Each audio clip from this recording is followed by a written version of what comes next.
Okay, so I have to have the computer back here, so I'm just hoping that you hear me for the word of the day because I can't move the computer since I'm using the projector. There's that. And then I will share the screen that I'm going to be using.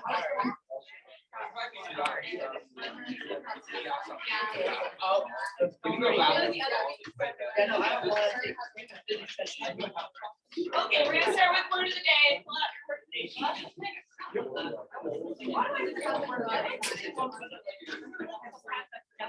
Okay, got 5 seconds, then I'll give you the definition.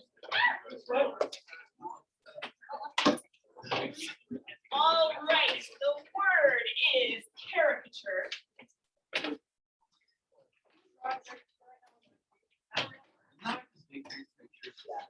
Yeah. All right. It is a picture, a description, or imitation. Long enough to give yourself of a person in which certain striking characteristics. Oh, thanks, guys.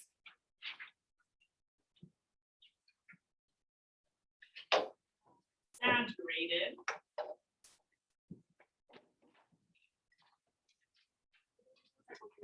Yes, in order to create a comic or grotesque effect. Okay, sorry about my handwriting. It's not the best it's ever been, but there you go, one fast. All right, a picture, description, or imitation of a person in which certain striking characteristics are exaggerated in order to create a comic or grotesque effect. Let me show you an example of the kind that you're used to seeing for this. This one first.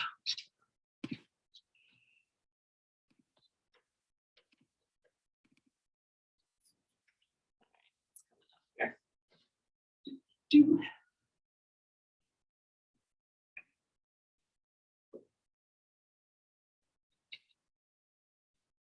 Okay, here's an example of a caricature. The Rock. Hey, yo, it's the about power. So I don't know, it's not much of an exaggeration of his muscles, but it's a little bit of an exaggeration of his muscles. It's definitely an exaggeration of how small and pointy his head is compared to his body. He's bending the knife. And look at how big his nostrils are. That's hilarious. And then he always, I don't know if you guys follow The Rock on social media, he's a delight on social media, but he's always talking about his cheat days, and he always eats tons of pancakes on his cheat days. So that's a bit of an exaggeration there too. So they're bringing out all these features of The Rock in an exaggerated way, right, to emphasize them.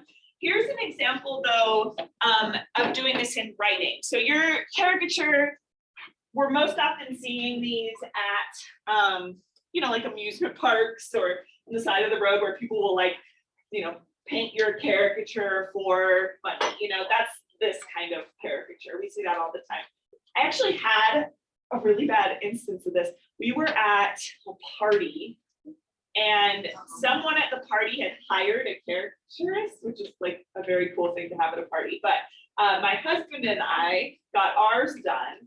And my husband is kind of like, he's not Jewish, but he's from that, like he's from like, his family's from like Eastern European like areas where there were a lot of Jewish people. And so he has a lot of Jewish features. Like he's got like a fro and he's got, you know, a more prominent nose or whatever. And the guy who drew us it was like the most anti-Semitic drawing. Like it was crazy, the drawing that he did. It looked like Nazi propaganda. It was so bad. But it was like, here's your caricature. I'm bringing out the features of you. Like he just made the assumption that Scott, my husband, was Jewish and like drew him that way to bring out those features. So there's ways that caricature artists can get into a lot of trouble for doing that kind of stuff as well. Like for example, I was looking at just like political ones since we talk about politics in this class so much, and some of the caricatures of our different political figures, particularly Obama's, are super offensive. So I was like, let's just go with The Rock, neutral. Everybody likes The Rock, okay? Anyway, so that's caricature visually. But there's also caricature in writing. So I always show, I didn't get to have this discussion with you guys because I was in Paris. Most satire comes from the left. Most satire is like liberal in its bent. There's lots of theories about why that might be the case, why those different political platforms interact with satire in different ways. But I did go through some effort this time to try and find conservative satire. I think I found a good one.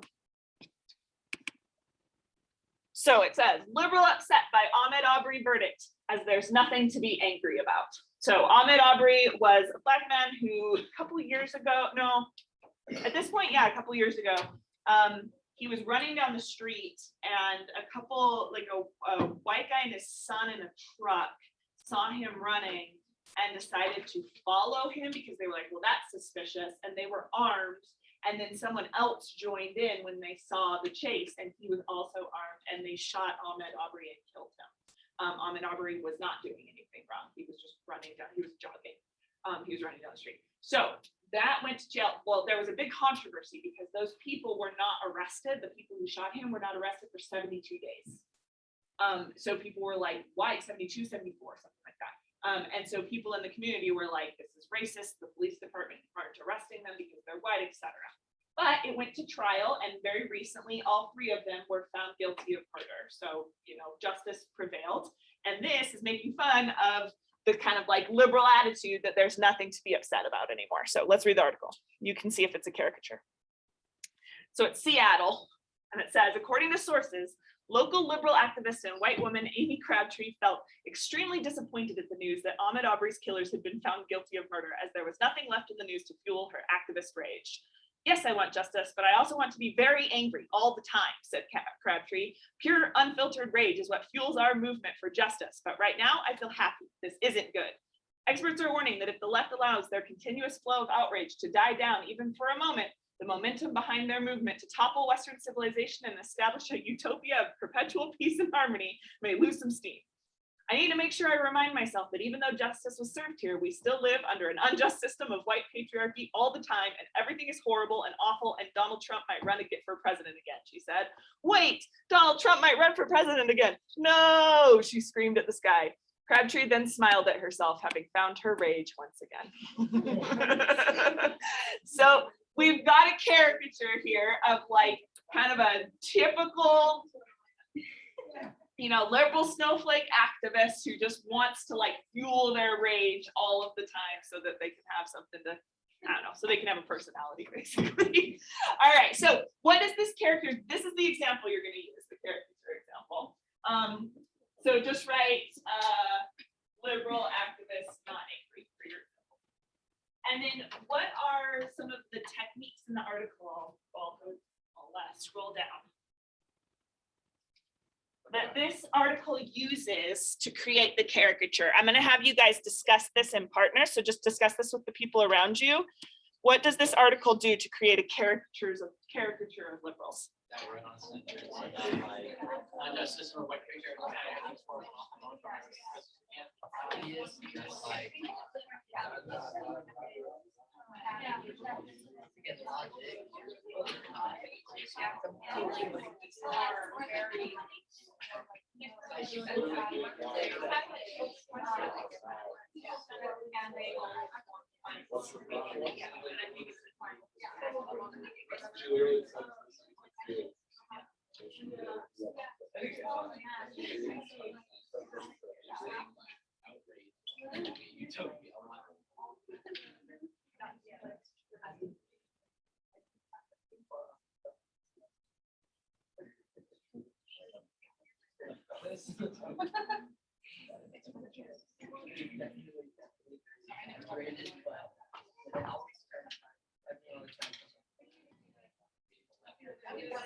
Yeah. So I have my Perfect. Okay, make sure you write down some effects there of the caricature. Oh, good. That'll be interesting. Doesn't have, it wasn't supposed to. Mhm. I was worried. It's like, No, just the one, you're good.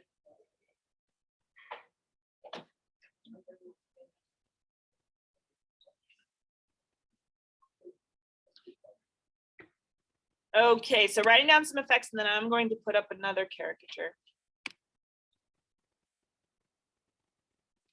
Actually, do we want to do that first? Yes. you should try to challenge it. You should try Dr. Moore. I don't want you to draw me. Or snap. Oh, we throw that away. We threw that away fast. I don't want that in my house. I see what you did there. You made fun of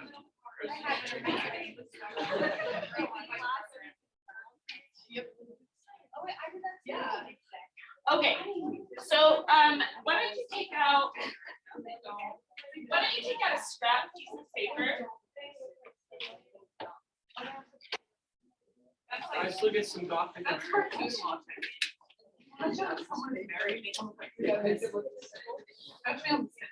You know what, sorry, I'm gonna change gears, I'm trying to decide on the order here. Let's go back to your satire projects, if you guys know where to start. So, let me explain. Okay, so last time you were doing a modest proposal and you were coming up with your own modest proposals for fixing a problem at the school. Remember the order that you did? You did 1, you identified the problem. 2, you came up with the actual solution. And remember, that part's really important. You have to start with what you actually want your audience to learn from your satire. And then you came up with a satirical proposal that will lead your audience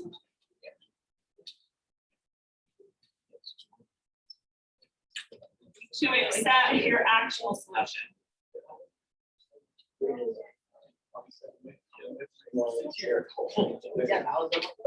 Right? So it's like you're not wanting to preach to your audience and say, here's what we actually want you to think. Here's what we want the actual proposal to be. Instead, you're using the satire so that your audience will naturally come to the conclusion that your actual proposal is the correct one. So remember, for Jonathan Swift, the way he does this is with the apophasis, where he's like, don't even talk to me about these other proposals. And because he mentions them, that's going to lead his audience to say, well, actually, these other proposals are better than even children, right? You want to kind of trick your audience in that way too. Maybe you never mention your actual solution, but through the satire, your audience will come to it naturally. Maybe you mention it, but in a really sneaky way to try and get your audience there. Whatever you're doing, you're not preaching to them. You're not saying, here's what you really should do, but you're using satire, comedy, exaggeration, all of that to get them to the list. So last time you had a bit of time to work on this, but not that much time. I'm going to give you, how much time do you think you need? No, you don't need to write anything. You just have some bullet points so that you're ready to tell us about it. 10 minutes to 1 hour. I am going to give you 15 minutes to finalize. 15 minutes to finalize your solution. If you weren't here, just integrate into another group. Who was in here?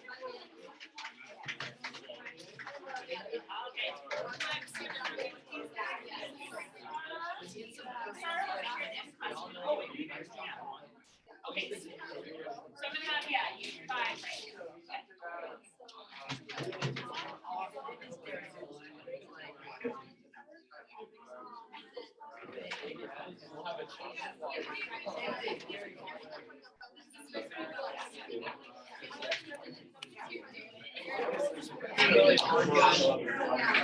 Okay, so if you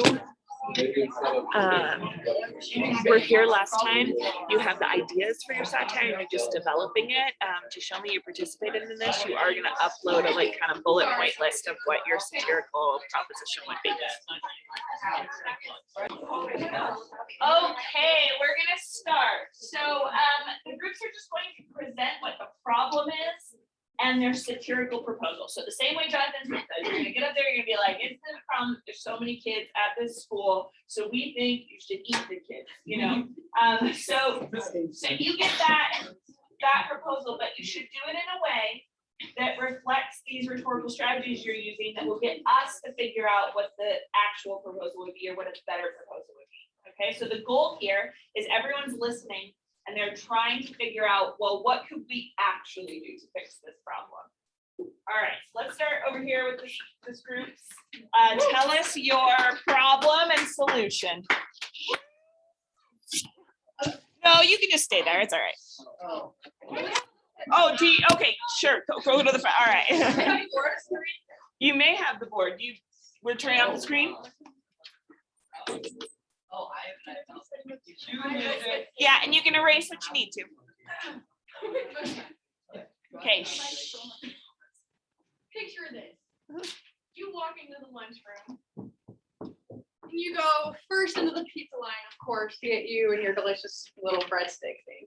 And you open the big metal door and you look in and look at that. There's only white milk. This isn't right. Exactly. Yes, so we have a solution to have more chocolate milk in our school. It's called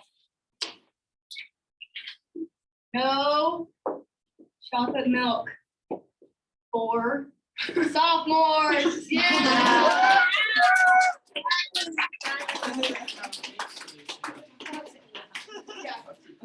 So sit here. This is how much chocolate milk we have at our school. So sophomores, they're just these cute little kids, right? Like they only they only go. They mostly go to A lunch because they can't handle waiting, and so they take all of our chocolate milk. And this here is for the upperclassmen to actually do stuff. So we're not, it doesn't like.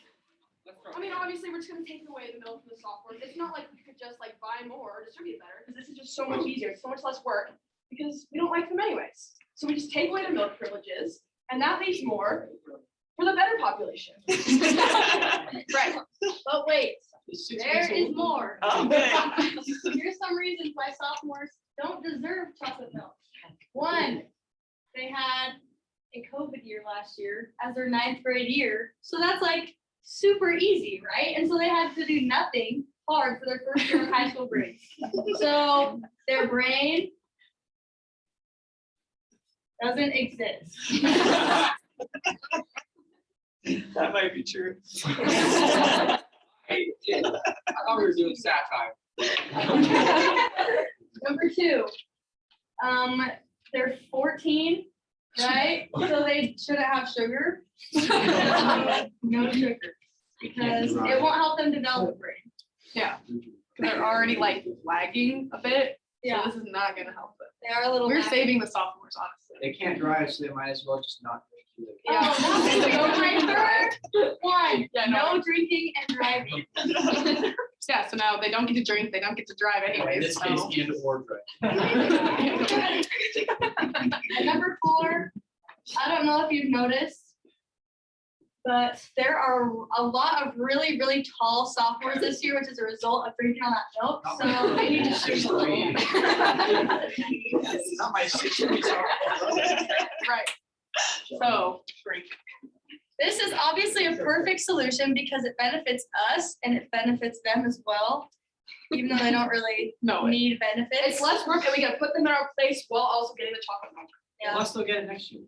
Yep. Yeah. Yeah. Awesome. Thank you. Yes. Okay. They did a great job of basically, you can erase the rest of the board too, would you? Thanks.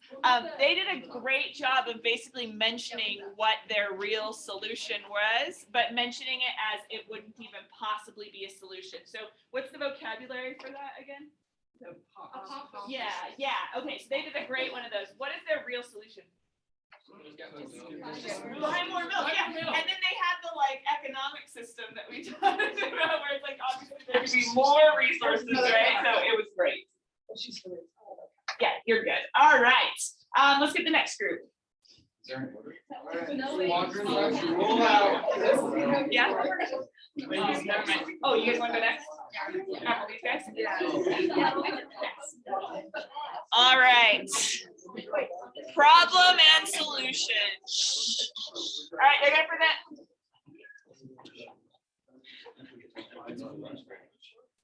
Okay, once upon a time, there was a school, and in this school, there were so many people in the lunch line, and so you had to wait so long to get your food. Don't even get to eat on Fridays.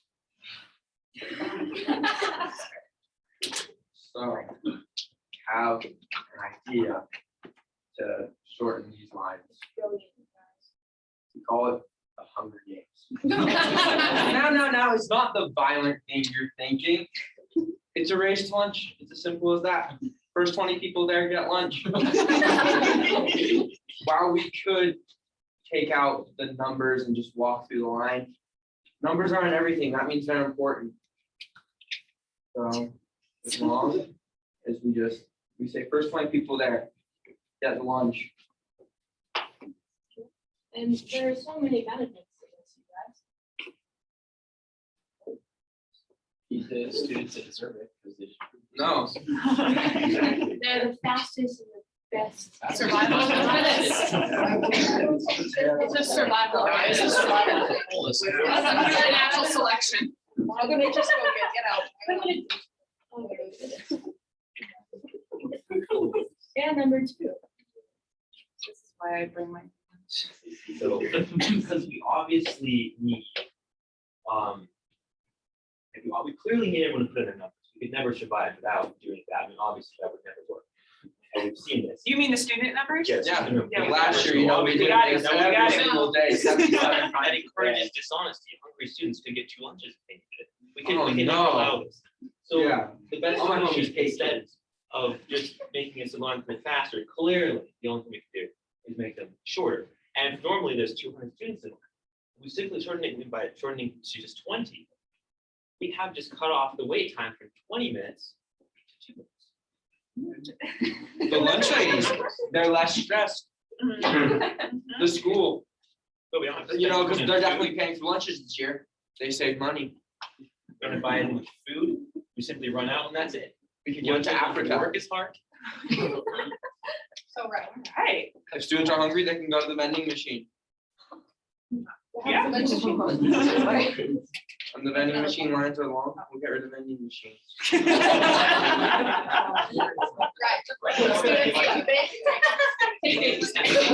right. Do you guys have more to your proposal? It sounds pretty Wow. solid to me. If we have the argument, oh, no, everybody gets to eat, kids are gonna starve. We solved overpopulation. There is. Hey, No, everyone you cannot wants do this. All right. What's their real solution? Punching in the codes. Is that what really slows us down? Yeah. Oh, it's awful. There are a lot of people like I that. like it. How do they not remember? You just. No, I mean, the ones that like, and then they have to get your name right. Like, I don't know if any kind of like. All right. Let me ask this. I think that they started the proposal saying the problem is long lines. But I think there might be a deeper problem they're addressing by the way that they talk.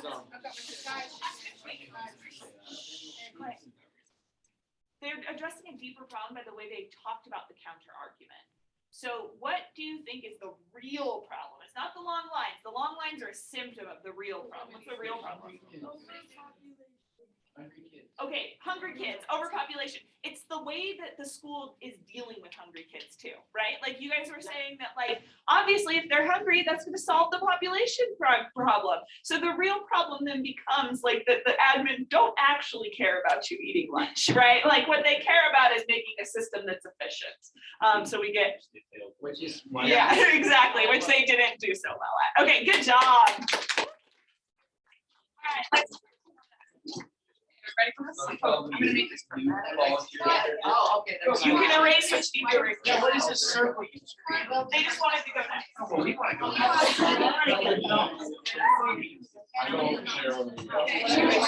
Everyone will get a chance to go.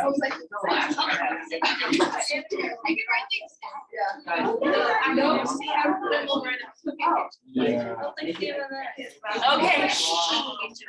them your respects. Ladies and gentlemen, Thank you, Lex. I require the silence that I deserve. Pay attention to me. Okay.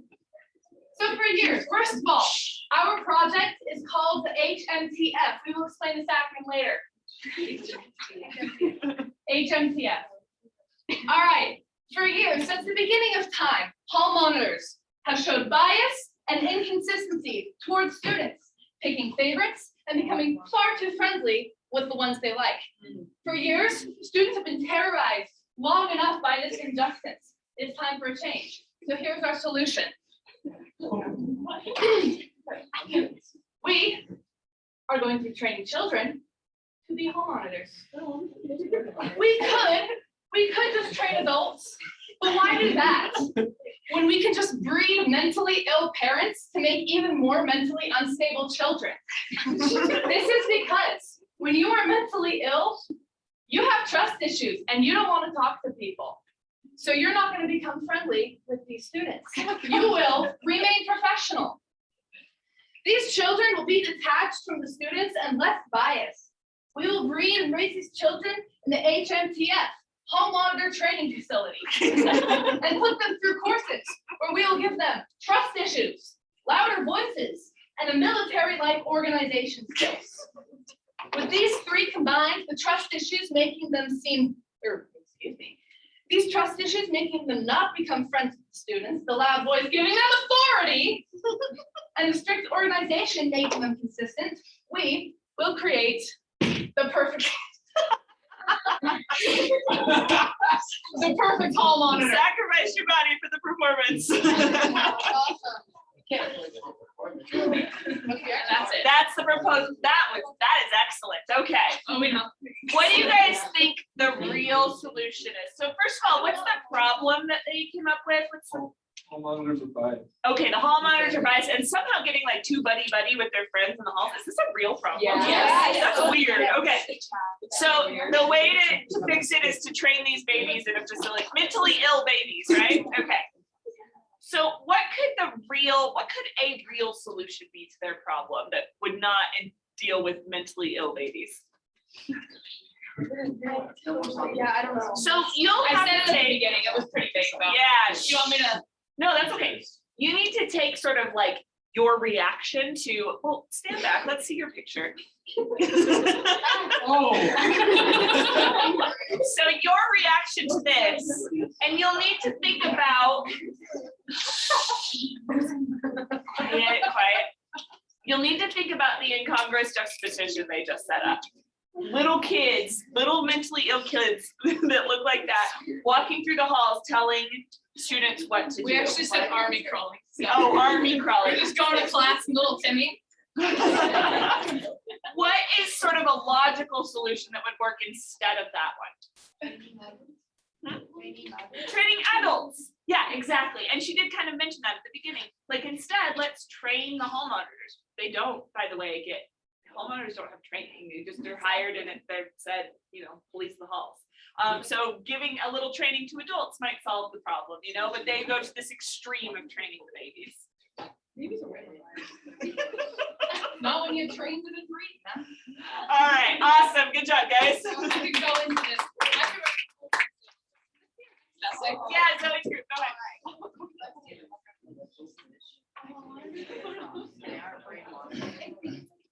I genuinely have a lot of thoughts.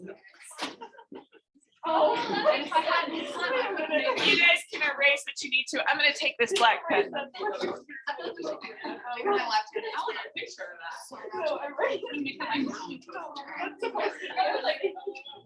Oh, yeah. Okay, quiet. Okay. So we all know how much traffic there is in the morning. Like a 5-minute drive turns into like a 25-minute drive. Yes. Because there's so much traffic. Yes. With the traffic systems, we really had tons of cars going into this one road. We have like, oh, people come this way, but it's all right here. People just, and then it just gets blocked up only right here because we have this other intersection. It's a mess. It's a mess, guys. It's horrible. So, given what the solution, we have allotted parking times for students. Yes. It goes off the last name. So last name A, you will come at 5 a.m. on the dot. Last name B, 5:15, Yes. C, 5:30, D, 5:45. Then we'll kind of add more kids in, E through G, 6 a.m., H through K, 6:15, L, 6:30, M, 6:45, N through S, 7 a.m., T through V, 7:15, then 5 to Z, 7:25. Yes. So make sure you get the class early, But what you need to do is if you miss your parking time, you don't get anything. You don't get it. You don't get a. You don't go to school with it. Mommy, daddy can drive you. They gotta go to the parent section. You're done. You gotta, sorry. No. So, and we will have. We have- monitors yes. and the placements. You know those really horrible hall monitors we just discussed? Hey, now we're gonna bring them outside. So you're checking your student IDs to make sure you're Yes. coming at your allotted time. See, hall monitors in the morning, they'll get here at probably 4:30, set up, do their little, whatever they do, get coffee. I don't care. They're gonna drive. Daddy you looks through like the he's whole drinking thing. a lot of coffee. They're gonna go through this, look at it, so we're cutting out part of the grass, so then they can have this area. They all can drive in this area and then park immediately. Area. Yes, and then they're gonna stay right here while us sad little things are just coming, and then they're gonna, they're gonna look at student ID at a certain time and then. Okay, so it's not like we just have it open, because that'll cause too much. No, they need their area. They They need their me stay time. It's their It's where they should be. station. I don't know. So, Okay. After the second year, if you come back around, it'll be perfect. yes. I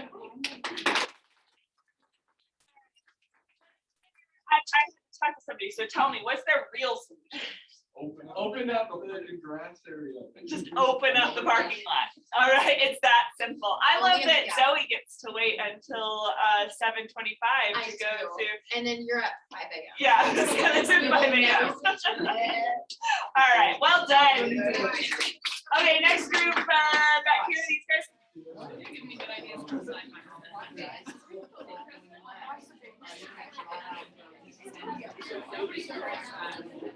It's a safety pin. I thought it was a safety pin at first. I thought it was a safety pin too, until you pointed it out, so maybe I'm gonna see it.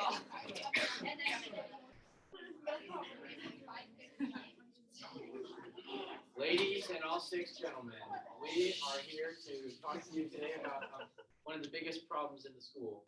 Have you ever noticed how the lunch lines take approximately 6 class periods to go through? Well, we believe that in order to get rid of the line lengths, we can just get rid of lunch entirely, just no lunch period at all.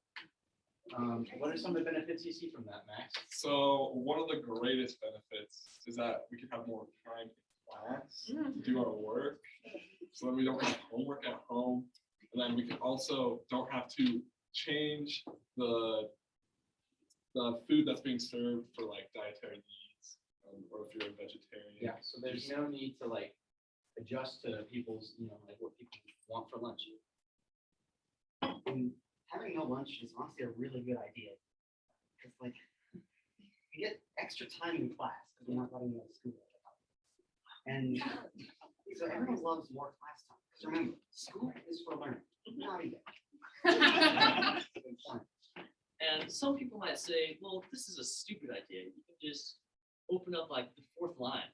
There's another line right there that just is never open. See that space? Yeah. Some people might say you could open up that and have people use their ID cards so that the lines move faster. But why would we do that? That would just be way harder.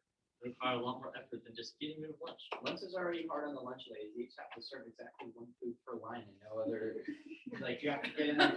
If you want pizza, you have to get in the pizza line. And it's oh, now I only have pizza.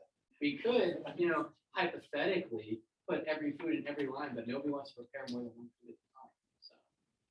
And another great advantage to this is that lunch is not important. Breakfast is the most important meal of the day. Who cares about lunch? Yeah, no one talks about lunch. And Yeah. All right, well done. I agree.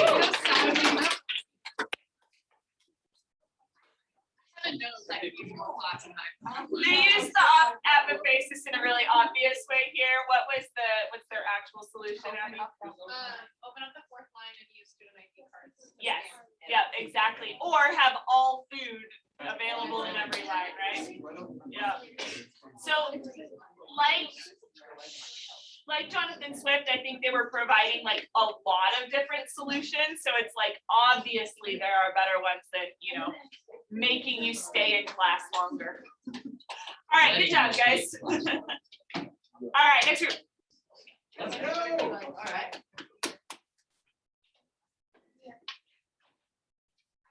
I'm gonna destroy the baby. Whoa. Jimmy. Well, definitely. I'll raise him now. He looks weird. He's not. Goodbye, twins, baby. I thought they were gonna draw over here, so. They don't stop. No, it's good.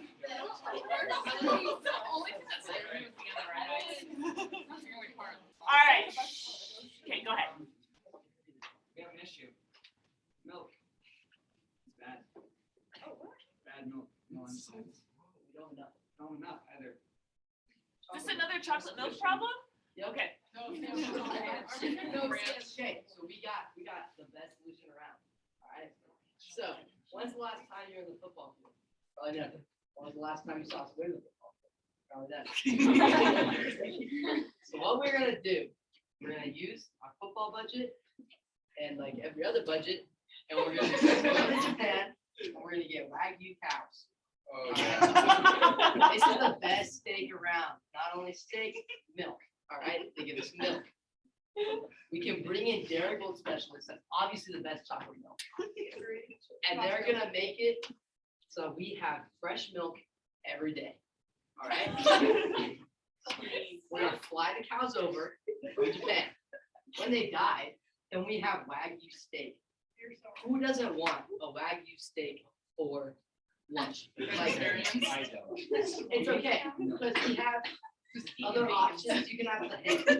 No, this is a beautiful cow. Keep going, keep going. And our thing's already named the ranch. So like, we don't even need to change the name. And we can bring in a 5-star chef, and he'll cook all of it for everyone. So, fresh chocolate milk from Dairy Queen. And steak. 2 problems in one. You're aware that Wagyu steak is $500 a pound, right? Football stadium, football budget. We already have Football our budget's like budget. 60 grand. I don't get lunch for a day. Well, you know, it's gonna take a couple years to house and stir. So the milk, we get the milk during that time. Okay. And then we get the steak as they all die. And then we replenish. Yeah, then we can read up. Okay. Well, I mean, So we're starting our own cow farm. Yes. Oh, okay. Yes. Okay, is there more? Yes. Ben will explain the intricacies of said plan. All right, so we're gonna need bottles, we're gonna need cartons, we're gonna need somebody to take care of the cows. And the answer is the sophomores.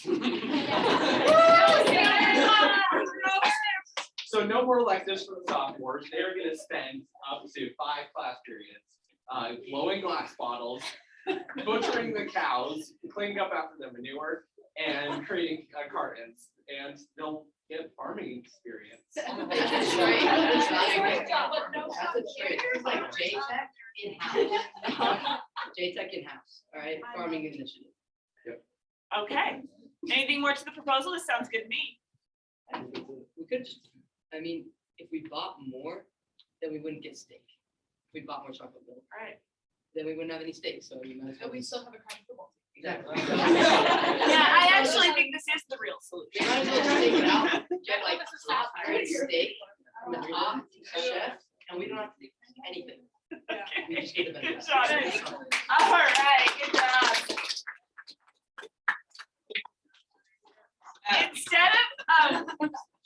Instead of talking about what their actual solution is here, let's talk about the techniques that they used to make us know that this was satire. What would have been what is one of the techniques they maybe used so that we know that it's not meant to be real? Yeah, Cresta.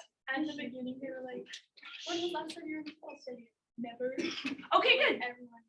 Do you guys remember what that strategy is called? It's not specifically for satire, but it is for like, Oh. it's a hypopera, yeah. So it's like they present a question that, I don't know, do any of you guys go to the football games? Yeah. Okay, so they present a question that has an answer that is actually different than the answer that they gave, but they gave us this answer like, you've never been there, as a way of like putting those words in our mouth, right? So I thought that was a really good strategy for it, yeah. They also use exaggeration by saying the truth. Okay, good. So exaggeration that it wasn't just cows, right? It wasn't just beef. It wasn't just milk cows. It was like the best kind of meat. So we're gonna fly them in for Japan. So the finances obviously are not working here. This exaggeration, I would even say hyperbole in this case. Yeah. This is just a point. Someone correct me if I'm wrong, because I very well may be wrong, but I'm pretty sure you don't want to use meat from a dead animal. No, yeah, no, you don't want to. So If when they're the just cow dying dies, of old there's age, no it's way- not. No. way you can get You accurate. do it right on before they die, like a week before. You said one How do you thing. know? I think I it's said everything once they're on their deathbed. I heard one thing. So I think that for me creates another image, and because you guys were creating images, I definitely was having these images in my head of the sophomores being the, this slaughtering operation of this. Like, to me, that creates this incongruity, right? Where you have sophomores in a situation that they probably should not be in. So I think they use that too. Okay, I would have said it last year. last group, right? Go ahead. You can erase what you want. It's a beautiful cow. Yeah, so you- I like. For cheating.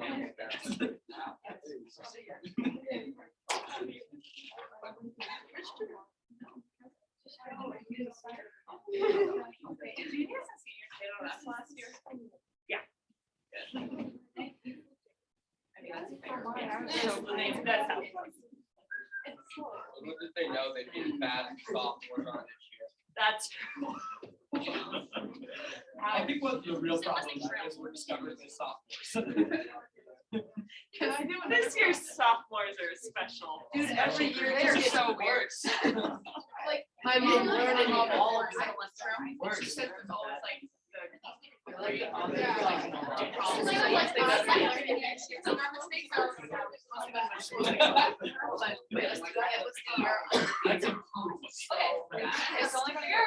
Okay. We all know that getting out of the school right after school is a beast. You're better to wait 20 minutes than just go right. And we have a new game. We decided that it'd be much more efficient than waiting in traffic is to just blow through all of it. Hit people, drive on the grass, and more. And my colleagues are gonna, Your colleagues. my friends are gonna give you some benefits of this game.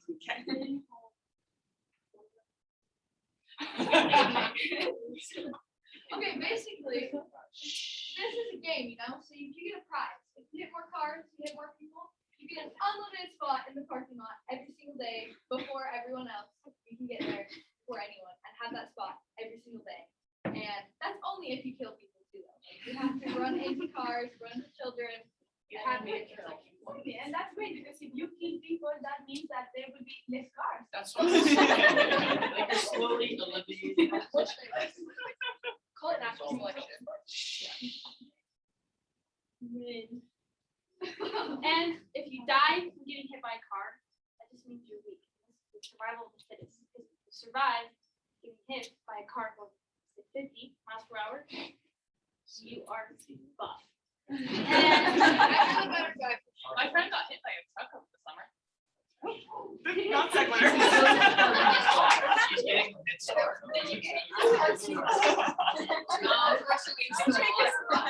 All right. I mean, what we could really do is just like add more ways to get in and out of the school, of the parking lot. That's no fun. We'd rather play games. And so we'll play this game, rack up points, get your front row Joe spot. And Awesome. I think again, their proposal tells us about like what another problem might be, which is like this idea that we are all just like animals to get out of that parking lot too. If people were sort of just following the rules a little bit better, maybe we wouldn't have that issue as badly. But anyway, great proposals. Can I have that marker down there? I don't know where that came from. Okay,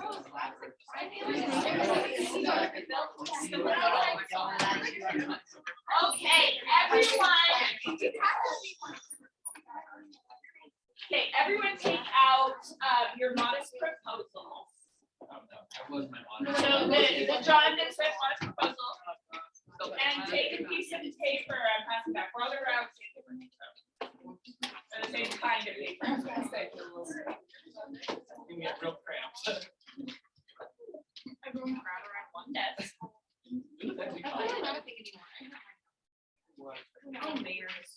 Okay, we have talked a lot about writing thesis statements at this point. We haven't talked so much about how to write a good solid paragraph. So we're going to practice that today. So you need your modest proposal out, your documents with modest proposal, and then we're gonna write a paragraph on this lined piece of paper I just gave you. So look at this. We're gonna do it together. No, I'm not.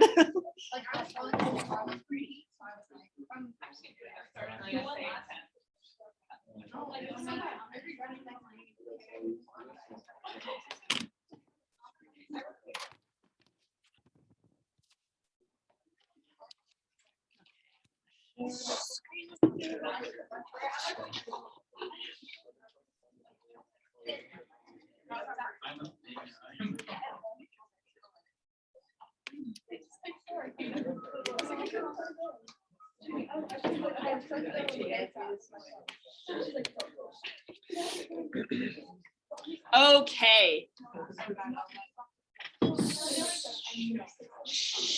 Okay, I need your attention now.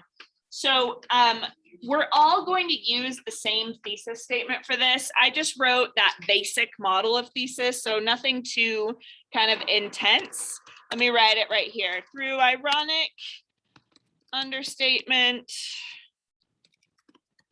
incongruous, juxtaposition, and apophasis, Swift argues that the British aristocracy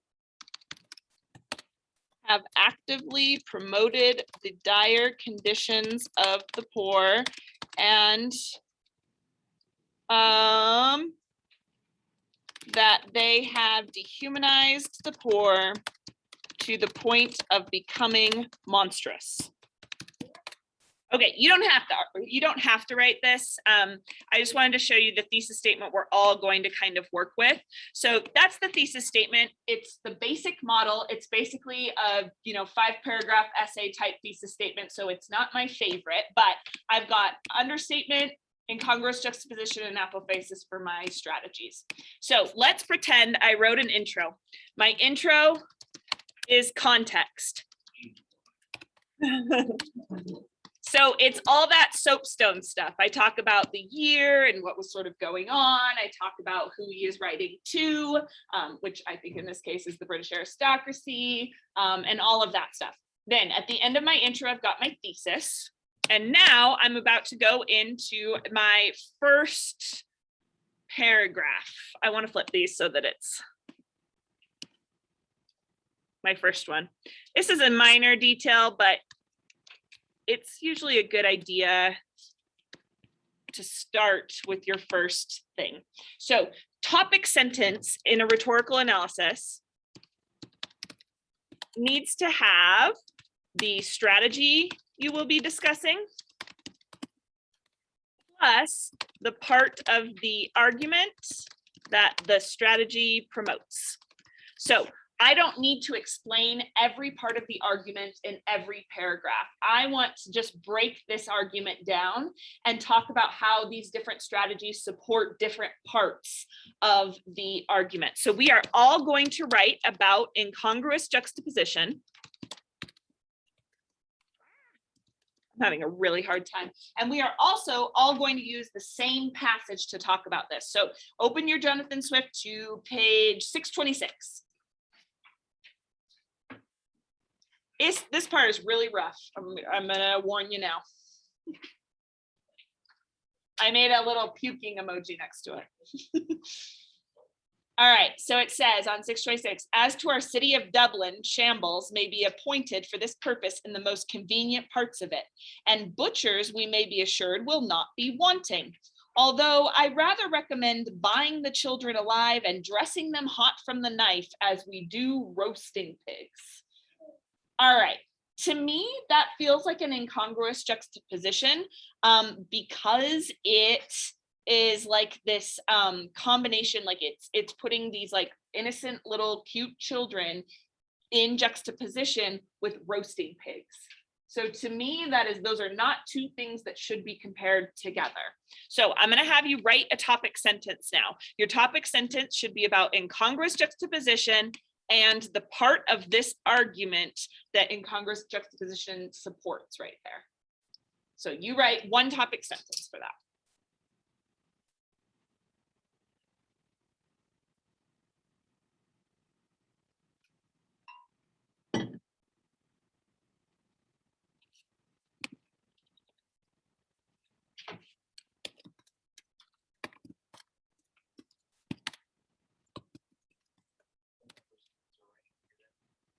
Yep, that's the first sentence you're writing on the white paper.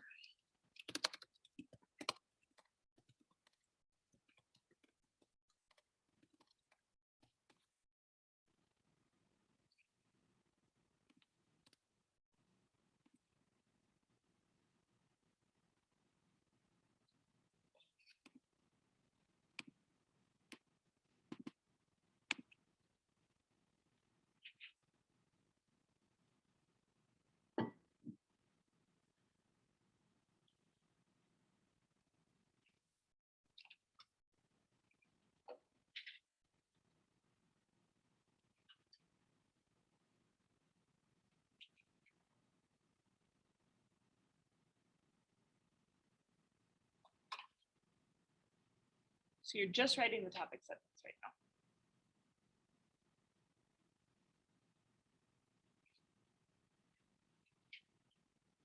now. Okay, so in my thesis statement, it's a more complicated thesis statement than this. It says that the British aristocracy have made choices, like actively promoted the conditions that the poor are in, and that they have dehumanized the poor, and that this has caused them to become like basically unhuman themselves. Not all of that is proved with this incongruous juxtaposition. Only part of that is proved, and the part that I think is proved is the dehumanization part. So I say he uses this to emphasize the cruel dehumanization of the poor, and that's my topic sentence. Yes. So in our topic sentence, we're not like, I said like we compare swine to the vulture. Is that not so in our topic sentence? Like that's No, you could do it in the topic sentence for that too. Yeah, you could. Did you still name what the strategy was? yeah. Yep. Yeah, I said like it is by Congress.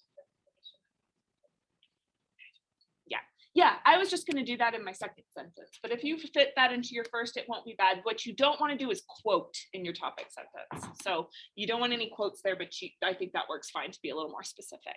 Okay, so I've got my topic sentence now, and the first thing I need to do is explain how this works in my example. So that's where I am going to add in a little bit of detail about what he is juxtaposing here. So you do that too in your own words. What is the incongruous juxtaposition that you see happening in the text in that spot that we saw?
Okay, so I played with it a little bit. This is the wording I liked. He compares the act of butchering young children, who the audience will commonly associate with innocence and youth. I already say young. Let's do that.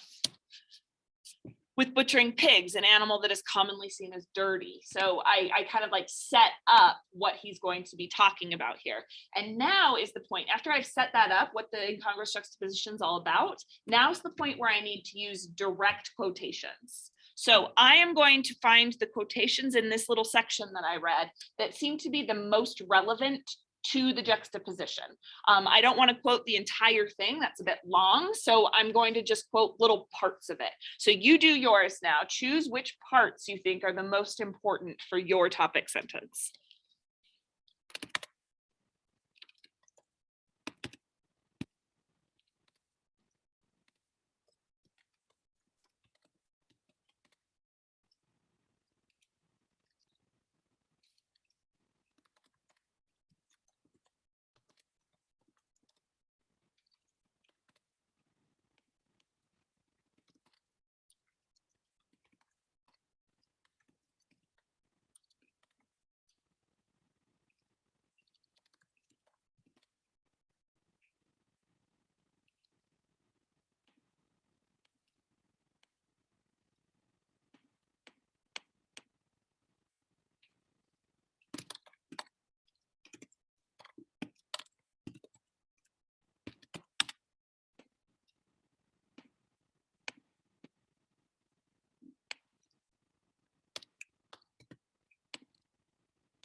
Okay, so I've gone on.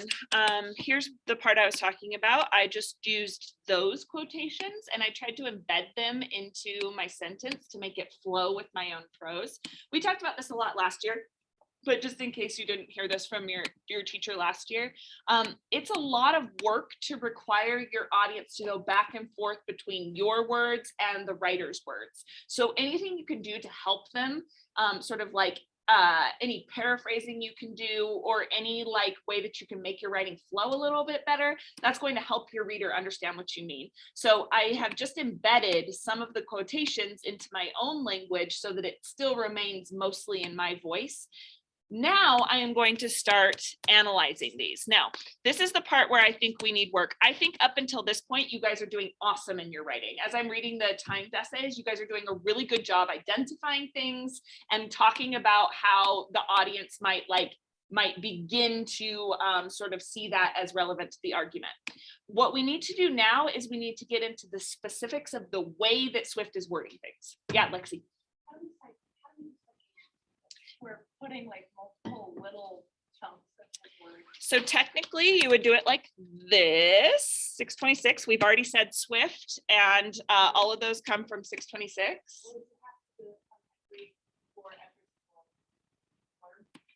Nope, in this instance, it just goes at the end of the sentence because it's all from the same page. But in a rhetorical analysis that you're writing for the test, and honestly, just usually in rhetorical analysis, you don't, like if it's short. So for Frederick Douglass, yes, we need to cite it like this. But if it's a short piece, like the Cesar Chavez one you guys wrote about, you don't need to worry about citations. Yeah, Maxwell. When you say, I know you can technically show the next part, but when you restate it, you have to quote, cite it again. No, No, I just have it the once. Yeah. Okay, so this is the part we need to start working on, which is like starting to think about not just the fact that he makes a juxtaposition, but how he makes the juxtaposition. So I started that here. For Swift, this is an apt comparison. I keep using the word compare, like he is comparing them and saying, yeah, kids are like pigs, right? But the audience will immediately recognize the juxtaposition as incongruous. They don't fit together.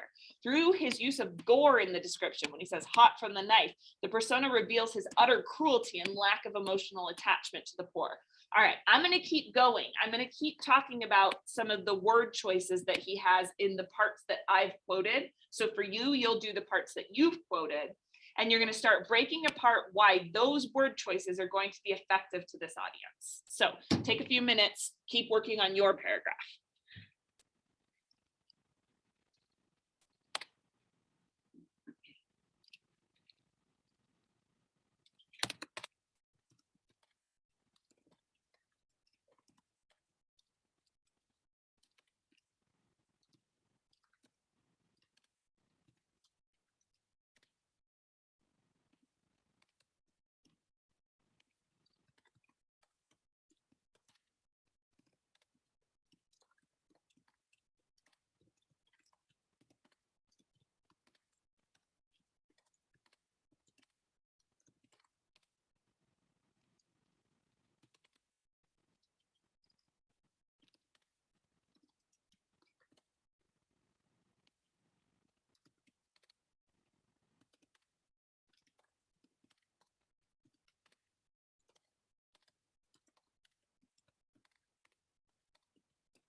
Okay, pause in your writing. I just want to show you what I did up here, just as an example. So you read that part. I say to murder, the persona reveals utter cruelty and lack of attachment support. To murder and eat children is obviously despicable. Does that go without saying? But here the persona suggests that he has thought nothing of their physical or emotional pain, treating them like pigs. We often justify eating meat because we assume that the animals we eat don't know any better. They are, as Swift says here, raised for the purpose of roasting. I'm looking at the fact that he says roasting pigs. By stating that the children will be alive when they are bought for slaughter, he reveals his assumption that poor children too will not experience emotional pain. The cruelty here is evidence that he sees the poor as unthinking, emotionless animals. By creating this incongruous juxtaposition for the audience, but allowing the persona to remain ignorant to the irony, Swift suggests that by ignoring the problems in Ireland, his own audience is much like the persona. So what I've tried to point out here is the way that different like individual words are helping to build the reaction that the audience is going to have to this moment in the text. So it's like the persona doesn't know he's being incongruous. The persona is being totally genuine, but Swift himself creates the juxtaposition so that the audience knows better than the persona. Okay, so what do you notice maybe about the way that I am analyzing that little passage? Yeah, Noah. Right, then again, I thought it was two, so that was focused specifically on the metaphor of roasting pigs and children. Yes. That juxtaposition. Yes. Or knife, roasting pigs, children, alive, like all of those are like quotes of the one or two words. Try to show each word in here is church conviction to try to. Yeah. So I brought up that he compares, precious innocent children to lifeless game. So like the pigs are seen as like bred for the purpose of roasting, as you said, like they're just seen as like food, like that's what they are. Right. And so to compare the children by using the word alive, it reminds you like, oh wait, those are people. Those are actually people too. Oh, I love that. Good. He doesn't use that for the pigs because he's trying to build the argument based off of you don't care what happens to a pig, so you don't care what happens to the child. Yeah. So the persona is genuine, but how we kind of call it stupid, like he uses adjectives attached to each word to try to show like, oh wait, maybe this isn't the right way to go about. So by saying the children will be brought alive, like the persona is assuring you like this is okay, but as you're hearing it, it's not. Yes, exactly. Good. And I like the way you were talking about alive there as a way of reminding us that they are actually human beings and do actually have thoughts. So we are, what Noah did too, is finding one word and thinking about why that word was a good choice for revealing the satire. So when I say to break down a sentence, that's kind of what I'm talking about doing. Use like, when you step back, you are coming up with really good ideas in class and in your papers about why something is effective, but you've got to show me, the reader, that you know how the language is working to make it effective. All right, what else are you noticing in this paragraph that might be helpful for writing your own paragraphs?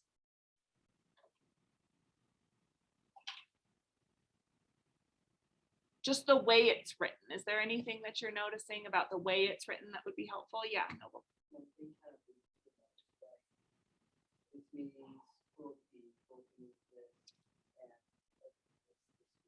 Oh, good. Yeah. So it's not transitions that are like therefore, second, third, but it's transitions that connect the ideas together in each sentence. Okay, cool. Yeah, Maxwell. I think like a good example of that is it says like they're raised for the purpose of that.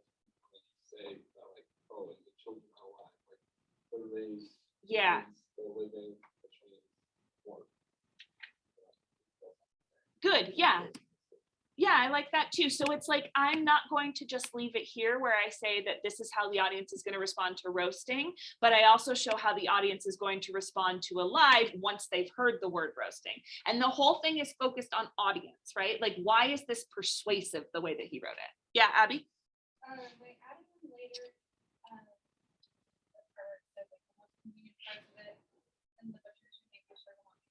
Yeah. Just because kind of going back to like the closing on satire. Yes. Like it may be convenient, but like, he's like, but I know that the butcher would not be wanting to kill these children. Yeah. Definitely not a why. But that is like, since it is the most convenient thing, then they're gonna do it anyways because like, this was. It's kind of like what we talked about last time where it was like he assumes that the audience is going to have an objection to it, but it's obviously not their objection. Is there, like a rhetorical word? I don't know. Like devil's advocate. It's actually pretty. All right, wait, before you put it away, I want to see this paragraph Yeah. that you just wrote. Do I? Okay, we'll do a different paragraph next time that I'll see. Okay. Yeah. Well, we were going to anyway. I will take a look at one after you've kind of seen the example one, and then we're getting even better. Yeah. Are rewrites for our lessons able to do, are those due like, I swear them over like, or lessons too? Or do you want them by like? So for the Civil Rights 1 essay, Yeah. Civil rights two. Civil Rights 2 you've turned in and I haven't graded yet. Yeah. Civil Rights 1, the rewrites need to be due by the 17th. But Civil Rights 2, yeah, those go to the end. Because they're not graded yet. Yeah. I already know I'm gonna need a rewrite. Oh, I see.